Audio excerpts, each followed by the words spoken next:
നമുക്കിപ്പോൾ മുരിങ്ങക്കറിയാക്കാം. സിമ്പിളായിട്ട് എങ്ങനെ മുരിങ്ങക്കറിയാക്കാം. അതിന് വേണ്ടി നമുക്ക് മുരിങ്ങയ്ക്ക വേണം. ഒരു 3 മുരിങ്ങയ്ക്കായിട്ട് എടുത്തേ.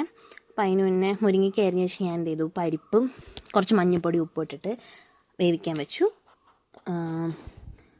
അപ്പോഴത്തേനും നമുക്ക് മുരിങ്ങക്കായും ഒരു തക്കാളിയും ഒരു 2 പച്ചമുളകായിട്ട് ഞാൻ എടുത്തേ. നിങ്ങൾക്ക് എരിവ് കൂടുതൽ ആവശ്യമാണെങ്കിൽ അതും കൂടെ എടുക്കാം. പിന്നെ കുറച്ച് ചെറിയുള്ളി ഇതാക്കി ഇതും കൂടെ ഈ പരിപ്പിനകത്ത് ആദ്യമേ ഇടണം കേട്ടോ, ഞാൻ മറന്നുപോയതാണ്. അപ്പം കുറച്ച് വെളുത്തുള്ളി ഇതൊക്കെ ചതച്ച് വയ്ക്കാം. നമുക്കത് പരിപ്പ് ഒരു പകുതി മുക്കാൽ വേവായി കഴിയുമ്പം തക്കാളി അതിനകത്തേക്ക് ഇട്ട് കൊടുക്കാം കേട്ടോ. എന്നിട്ട് നന്നായിട്ടൊന്ന് ഇളക്കി അടച്ച് വയ്ക്കാം. അന്നേരത്തിന് നമുക്ക് എന്ത് ചെയ്യാം, ഇതിൻ്റെ അരപ്പ് റെഡിയാക്കാം. അപ്പോൾ ഒരു ഒരു മുറി, അതായത് എന്തേരം എടുക്കുന്നത് അതനുസരിച്ച് ഒരു മുറിയുടെ മുക്കാലും എടുത്തിട്ടുണ്ടായിരുന്നു കേട്ടോ. അപ്പോൾ തിളച്ച് വരുമ്പോഴത്തേനും അതിനകത്തേക്ക് നമ്മുടെ മുരിങ്ങക്കായും പച്ചമുളകും എല്ലാം കൂടി ഇട്ട് കൊടുക്കുക. എന്നിട്ട് നന്നായിട്ടൊന്ന് ഇളക്കിയിട്ട് അതും അടച്ച് വയ്ക്കുക. അതായത് മുരിങ്ങയ്ക്ക നന്നായിട്ട് വേകുന്നോടം വരെ ഒന്ന് നമുക്ക് അടച്ച് വെച്ച് വേവിക്കാം. നമുക്ക് ആവശ്യത്തിന്, എൻ്റെ അതിനകത്ത് വെള്ളം കുറവായിരുന്നു അപ്പോൾ ഞാൻ കുറച്ചും കൂടെ വെള്ളം ഒഴിച്ചു, എന്നിട്ട് അടച്ച് വെച്ചു.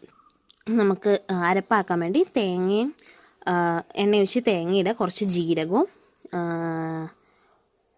ജീരകവും പിന്നെന്താ മുളക് പൊടി മല്ലിപ്പൊടി ചെയ്തിട്ട് നമ്മൾ അരച്ചു. അതിനകത്തേക്ക് നമുക്ക് ആ അരപ്പ് നമ്മൾ എന്ത് ചെയ്തു, ഈ കറിക്കകത്തേക്ക് തിളച്ചെന്ന കറിക്കകത്തേക്ക് ഒഴിക്കുക. പ്രത്യേകം ശ്രദ്ധിക്കണം, നമ്മൾ ഈ തേങ്ങ അരച്ചൊഴിച്ചത് തിളയ്ക്കാൻ പാടില്ല. അപ്പം ഞാനത് ചെറിയൊരു തിള വന്നപ്പോൾ തന്നെ ഓഫാക്കി, കാരണം മൺചട്ടി ആയതുകൊണ്ട്.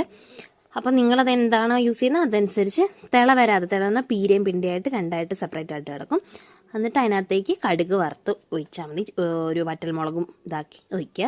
അപ്പം നമ്മുടെ അടിപൊളി കറി റെഡി ആയിട്ടുണ്ട്. കുറച്ച് കുത്തരി ചോറിലേക്ക് എനിക്ക് ബീഫ് ഉണ്ടായിരുന്നു കേട്ടോ. അപ്പോൾ ബീഫ് എടുത്ത് കുറച്ച് ഇതിൻ്റെ ചാറ് ഒഴിച്ച് നല്ല അടിപൊളിയായിട്ട് ഇളക്കി അങ്ങ് കഴിക്കുക. അപ്പം എൻ്റെ ചാനൽ എല്ലാവരും സപ്പോർട്ട് ചെയ്യില്ലേ? ബൈ.